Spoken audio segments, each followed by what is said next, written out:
You're listening to the REI Marketing Nerds Podcast, the leading resource for real estate investors who want to dominate their market online.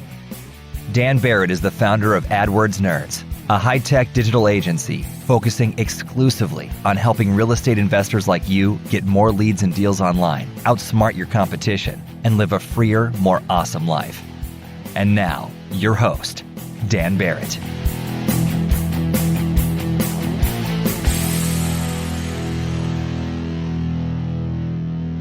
All right. Hello, everybody. Welcome to this week's REI Marketing Nerds podcast. As always, this is Daniel Barrett here from AdWordsNerds.com.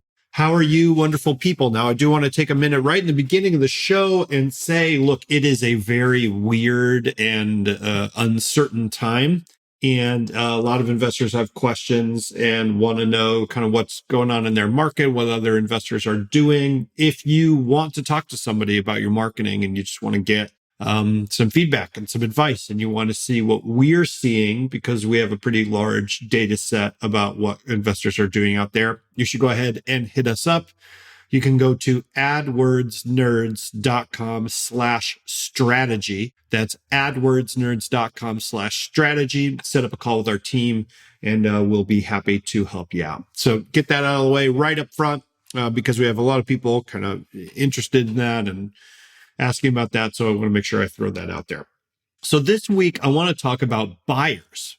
And look, AdWords Nerds as an agency has focused on sellers for a very long time. And really, that's been our bread and butter. But we do buyers campaigns. And as we're kind of heading into this whole, sort of post-pandemic economy, I know that a lot of investors are really concerned about getting buyers and building buyers lists and getting buyer leads. So let's talk about buyers. And I'm going to break down kind of some general principles that you can use to set up your own buyers campaigns and actually go out there and find buyers, even in a situation like ours, where the market is pretty wild and uncertain and, no one really knows what's going on. So let's get into it. Now, first things first, I actually want to throw this out there, right? I've seen a bunch of people saying things like, posting things on Facebook. They're like, hey, you want to know how to grow your business, even during the pandemic, opt in for my thing. And I want to be clear about this. Nobody knows that. I mean, who are these people, right? It's like I've never lived through a recession in many cases, much less a pandemic, much less one like the one that we're in right now. The pure hubris of this completely drives me crazy. So what I'm going to tell you is what has worked to find buyers and what's working for us right now. Is it going to work perpetually in the future? No matter what happens, I don't know. I really don't know. And I want to be clear about that because one of the things that really drives me up a wall about this whole situation that we're in is that there's so many people who get out there and project certainty that they haven't earned. They have confidence they don't deserve. And I'm not saying like we need to panic, we need to be afraid, and we need to be anxious. I'm not saying that. What I'm saying is we need to be rational and we need to be honest about what we know and what we don't know. Pretending that you know what you don't know is really good recipe for getting punched in the face. And I don't want to do that to you, right? So what I'm going to tell you right now in this podcast is what's working for me right now for finding buyers and what's worked for me in the past for finding buyers. And like anything else, as the environment changes, as the internet shifts, as channels go away and come into existence and all this stuff, we've got to test and learn and adapt. So again, make sure you take all that with that understanding in mind. How do you find buyers? Now, look, I run an agency called AdWords Nerds. You may think that I think Google AdWords is the bee's knees, and therefore bee's knees is how I typically find buyers. Or I should say Google AdWords is how I typically find buyers. And look, like you can find buyers via Google AdWords. Okay, you absolutely can. But it is not my primary channel for finding buyers. It's not even my secondary channel for finding buyers. And the thing you got to keep in mind is Google AdWords is an intent-based platform. So you got to have someone that knows they have a problem and they're going to solve the problem by typing something into the search bar in Google, right? Now, for buyers, it's not quite like that. What you're looking for very often is a type of person. right? Somebody who wants to invest in real estate or somebody who's already doing that, but they're not going online most of the time, I should say, and typing in, I really want to buy some properties. Like, where do I do that? If they are, they tend to be searching for kind of general real estate investing stuff. And it's a little bit hard to kind of pry those people out from that larger market. So for me, for my money, finding buyers is mostly a game that depends on Facebook. Facebook is this channel where you can get in front of people based on what they like and what they're kind of doing in the moment, but not necessarily what they need and are typing into someplace like Google, right? Facebook isn't search-based. It's not really intent-based. It's more psychographics-based. It's more demographics-based. Want to find motivated seller leads online, but don't know where to start? Download our free 2019 Motivated Seller Keyword Report today. AdWords nerds have spent over $5 million this year researching the most profitable keywords for finding motivated seller leads. And you can grab these exact keywords when you download our report at www.adwordsnerds.com/keywords. So in any case, Facebook tends to be the place to do this. And it's actually relatively easy to get in front of real estate investors on Facebook.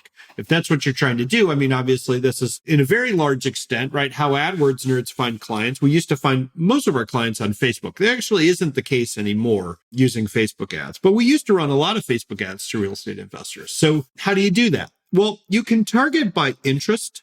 So you can say, hey, I want people that are interested in bigger pockets, or I want people that are interested in, real estate investing or real estate investing trusts and stuff like that. So you can just start typing in words and see if it comes up as an interest in Facebook, and you can create a whole large audience out of this. And this is probably the way that most people go around finding investors. And to a certain extent, it is successful. It tends to be a little more expensive than I like doing it this way, because this is typically how everybody targets. And kind of one of the golden rules of any kind of auction-based marketing is that the more people that target a certain demographic, the more expensive it is to target that demographic, right? It's like an auction, right? If everybody wants a painting and everybody's bidding on it, the price of that painting is going to go up in general. So it makes sense. So you can absolutely do that.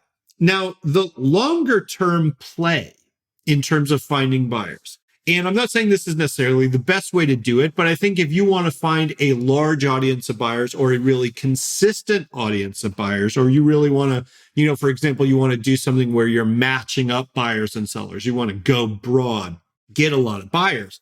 The way to do this is to build your own audience. And there are many ways to do this. I'm going to give you kind of a quick breakdown of a strategy that you can use. It doesn't have to be the only strategy, not saying that at all, but I am saying it's an interesting one that I think you should, maybe think about pursuing. If you think about this really broad interest-based audience, what you could start to do is sort of siphon people off from that. So something that you could do, for example, is target this kind of big interest-based audience that we talked about before, a big audience of real estate investors, but just show them content about the types of houses that you sell, that kind of thing. And then build retargeting audiences based off people that watch the video. So again, I'm not sending them to a website. I'm not asking them to click on anything. I'm not even trying to get the lead. What I'm doing first is leading with value. Just saying, hey, let me educate you on this. Let me teach you this. Let me show you how to do this. And if they engage in that, they watch that video, they start to engage with your content, you can break them off as an audience and say, now I want to show those people, for example, an offer to get on my list, or maybe download a white paper, something like that. Right? There are a lot of ways to skin this cat. There are a lot of ways to approach an audience, right, when you want to get in front of them. But I've found that one of the most effective ways is just to provide a ton of value up front, because people get used to listening to you. And if you put up the barrier of saying, hey, you got to opt in to get this information, some people will, some people won't, but a whole lot of people that would have aligned with you and would have wanted to be part of your audience, they're not going to get past that hump too early, right? It's like, everybody uses this dating analogy where it's like you go on your first date and then you ask someone to marry you, right? Where it's like, well, it's kind of a hard pitch, right? You got to kind of get to know somebody, you got to warm them up a little bit. And so, you want to give value first and then kind of siphon that audience away. That's a really powerful way to get buyers, right? If you just sort of build this big audience, then what you can do is you can start to magnify that audience. You can use lookalike audiences and custom audiences based on, or lookalike audiences, I should say, to say, hey, I have this audience of all these people that watch my videos. Show me an audience that's like them, but it's like 1 million people large. And you can do that relatively quickly in Facebook. And what you'll find is that when you start to get buyers that way, you start to think of it as you target the interests, right? Primarily to build your own custom audience based off people who are viewing your content. Then you show that audience your offer, right? Jump on my list, become one of my buyers. But you can also take that audience and turn them into a lookalike audience and do the same thing. And what ends up happening is that your number of leads goes up while your cost per lead comes down. And look, I'm not saying this is the only way to go out and find buyers, right? Absolutely not. But what I am trying to show you is that there's a number of ways to do this. And when you're on Facebook in general, and you're going after an audience that's, they're not, immediately super hot to come get you, right? You got to win them over a little bit. You got to convince them a little bit. Doing it in a way where you provide value first to build an audience of people that know, like, and trust you. That is an absolute key and secret to that method. And basically you can apply it across any marketing channel you're going to use. But man, does it work really well when you can get it going. That's it for this episode of REI Marketing Nerds podcast. Look, as always, the Facebook group, the REI Marketing Nerds Facebook group, is where we hang out every single week, where we post content, where we post interviews, where I update people on what we're seeing in the marketplace and more. So if you want to be a part of it, it's free. You can go to adwordsnerds.com/group. That's adwordsnerds.com/group, or just go on Facebook and type in REI Marketing Nerds and you will find us. I hope to see you there. And I hope that you and your family and your friends and your employees are staying happy and healthy and safe. And I'll talk to you next week.